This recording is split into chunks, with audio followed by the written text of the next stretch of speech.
Everyone who can hear me. Wait. Go to 7 o'clock. 7 o'clock na. 7 o'clock. Let's wait here. Yun on the spawn point On the spawn point.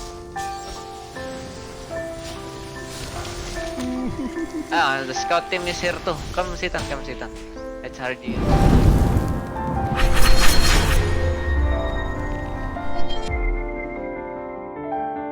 Hello everyone, my name is Chin Valdez and today we will finally be able to talk about one of the most powerful classes in Ragnarok Origin today, the Rune Knight.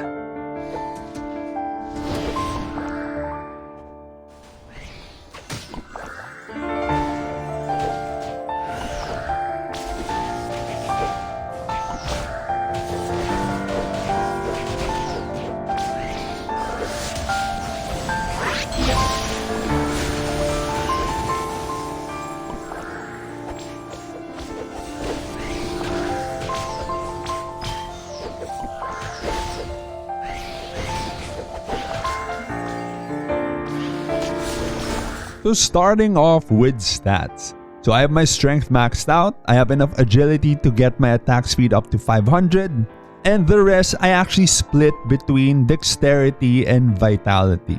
So I had to put it in dexterity because I've been seeing that my breath attacks have actually been missing in some of the MVPs or the higher MVPs with high flee and defense. So I needed to put more dexterity because if your breath attacks miss, you will actually not be able to stack up your dragon power for your dragon transformation. So I put a little bit more importance on dexterity for my hit rate. So for equipment, we are going for the Charleston Superior Craftsmanship. So it gives us more physical damage percent the more strength we have.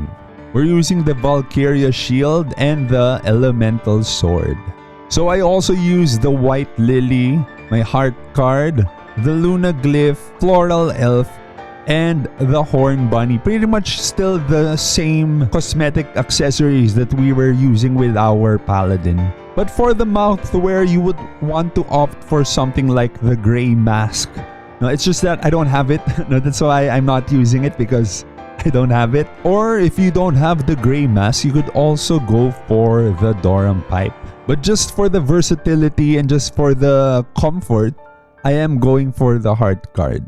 For accessories, right now, I actually have the Heart of Coldness set, but only until we're able to get the Sigtolifa wings and the Sigtolifa medal. So I think these are gonna be the best accessories for all physical DPSs, not just the Rune Knight, no, for all physical DPSs. So the Sigtolifa's medal is not yet available right now in the game. It will be released, I think, in the Komodo patch with the Mutant Dragon MVP. While the Sigtolifa wings can be obtained from the Windstorm Knight.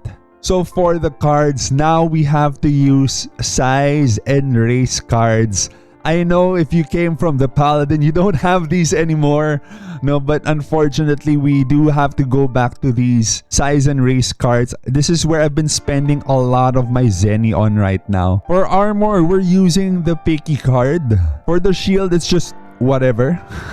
For shoes, we're using Sohi cards because Rune Knights do eat up a lot of SP. You burn maybe 1,000 to 2,000 blue potions per day. For cloak, right now I'm just using my Eclipse cards because I did come from Paladin. But I think the Vagabond Wolf card would be very good, but it's a mini MVP. So you could also go for Baffa Junior cards. Of course, I don't have those. But if you do have that, you could run that on your cloak. For accessories right now, I have Kobold card and my Osiris card, which I take with me everywhere. And a few Bongon cards as well. But you could also run Injustice card. It's just that it's very hard to snap these cards, especially here in our server Pantera 8.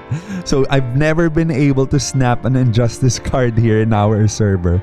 So you could run that. You could also go for Owl Baron if you have that, or even other proc cards. I still have my Kobold card here just because, you know, we came from Paladin. so it's still here. So for enchants, we have superior attack here on our headwear and our backwear. We have PvE technique on our facewear, mouthwear, armor, and our costume. On our shield, you can just go for whatever. For the shoes, and for lack of better options, you can go for 3 strength. And for the cloak, I'm running Shining or Vitality Boost. On our weapon and accessories, we are running Fighting Spirit or Melee Boon. But we're not running Sharp because Sword Rune Knight skills actually don't crit, unlike the Spear Rune Knight, which we would probably be discussing next time. And now for the skills, we're running level 10 Increase Recovery, level 10 Sword Mastery, level 10 Bash, level 10 Magnum Break, level 5 Fatal Blow, level 10 Provoke, and level 3 Endure. So actually you can see here that I have 58 skill points here on my Swordman skill tree. But just because, you know, we don't really have anywhere else to put it in, so they're all here in our Swordsman skill tree.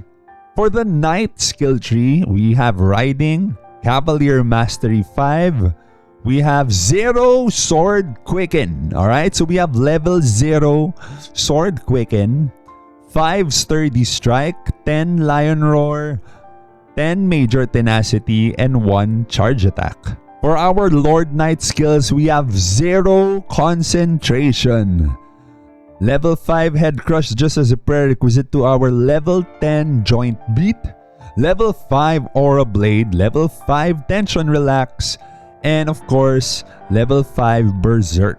And finally, into our Rune Knight skills, we have level 1 Dragon Training, level 4 Dragon Breath Fire, level 4 Dragon Breath Water, and level 5 Dragon Howling. So I have these both at level 4 because when you auto attack, the breath attacks actually have a chance to auto attack as well, but you don't get to choose which breath comes out. Now, it's actually random. So just to be able to manage our total DPS, we have fire and water breaths both at level 4. Dragon Howling or the Wind Breath is at max level because it has the lowest cooldown, so we'll be able to spam it more than Dragon Breath Fire and Dragon Breath Water.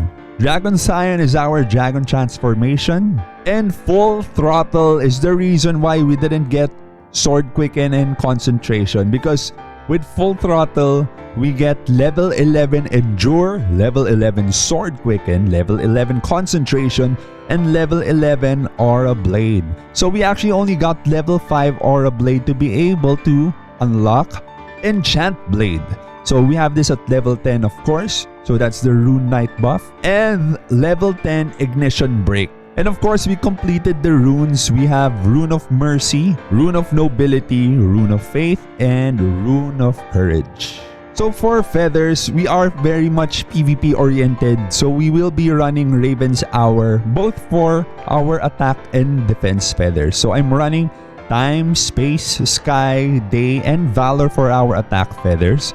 And we're running Terra, Divine, Light, Dark, and Truth for our defense feathers. But if you don't really care too much about PvP and you just want to focus on PvE, you can actually swap out the space feathers for truth, and you can swap out the divine feathers for glory. For statues, we have everything maxed out. I think for most, if not all classes, you would want to have everything balanced in terms of progression, in terms of building your character. So I have it already maxed out from duel to weapon. Conqueror is on the way at level 16.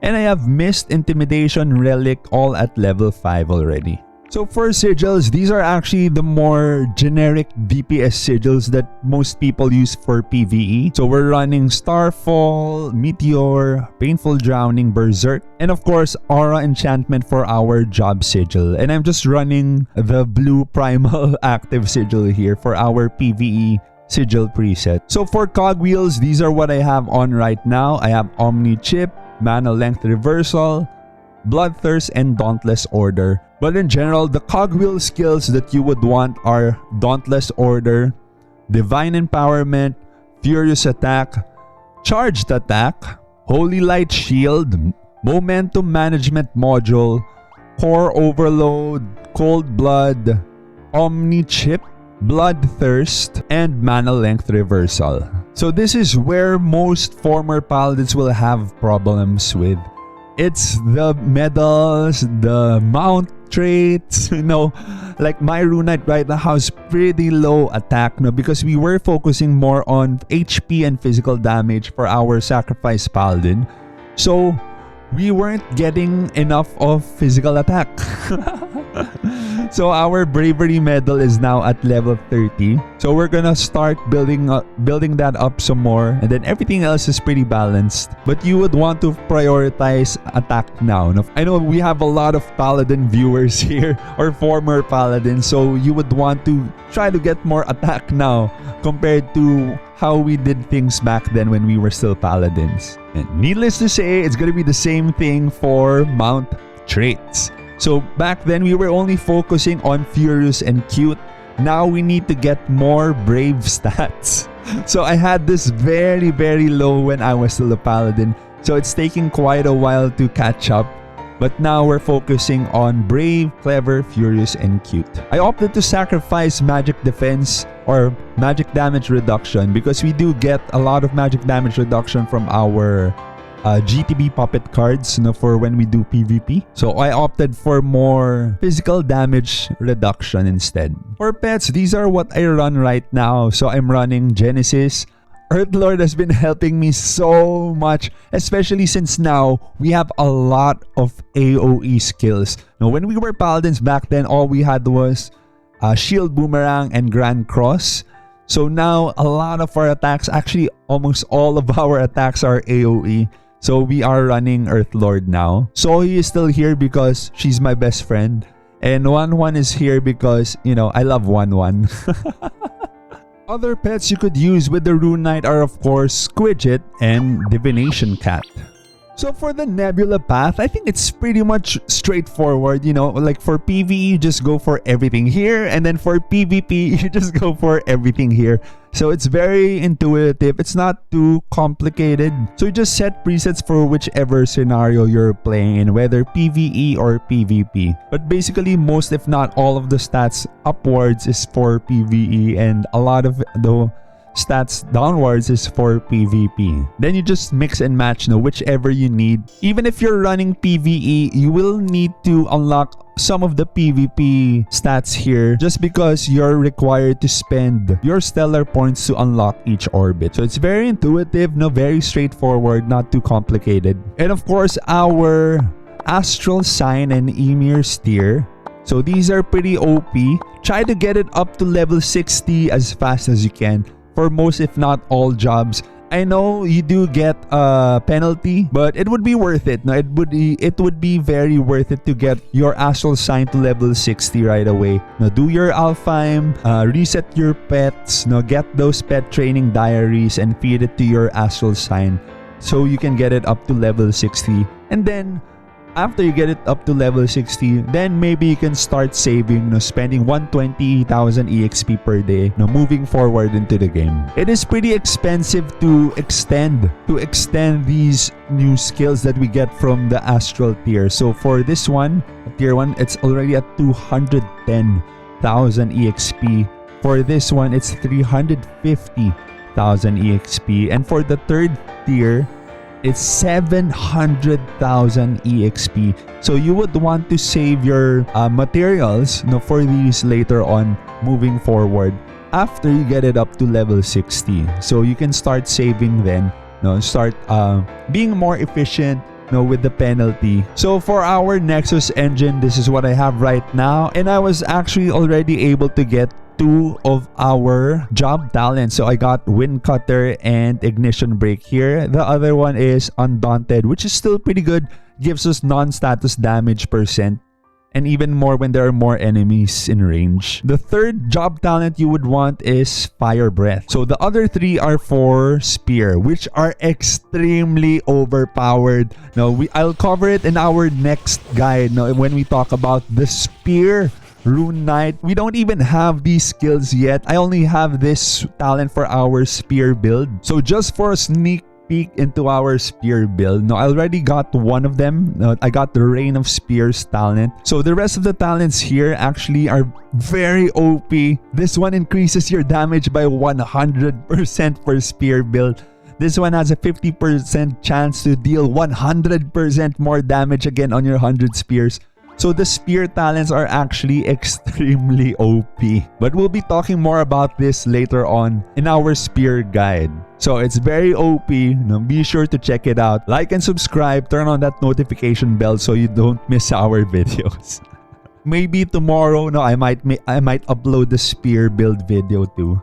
So for Lord Knights back then and for Rune Knights now, there was actually a trick about getting unlimited Berserk. So you'd be able to have your Berserk up all the time. But I think maybe I'll discuss that in a separate video. Now turn on that notification bell so you guys don't miss it. So it's a pretty important technique, but I'll also give you my own insights about the unlimited Berserk technique for the Rune Knight. So that's pretty much it for our Rune Knight build guide. But I think this video wouldn't be complete without our damage test.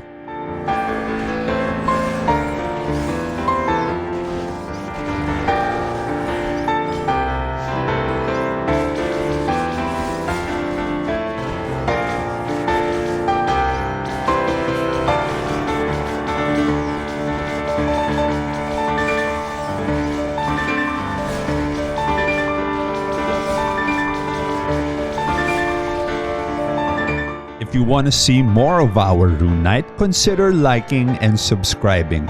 You can actually also turn on that notification bell so you'd be notified when we have new videos, and we will be having new videos coming up, starting with the unlimited Berserk technique that I do have some thoughts on, and also the very much anticipated Spear Rune Knight build guide. But if you do have thoughts or you have insights that you would like to share with me and with the community, please do let me know in the comment section down below. Hope to see you all on the next one.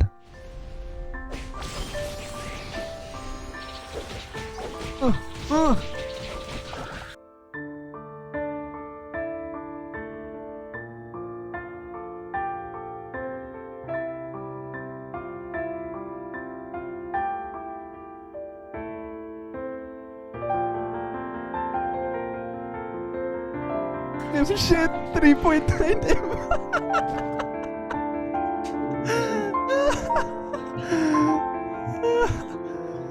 3.9 M is the PvP.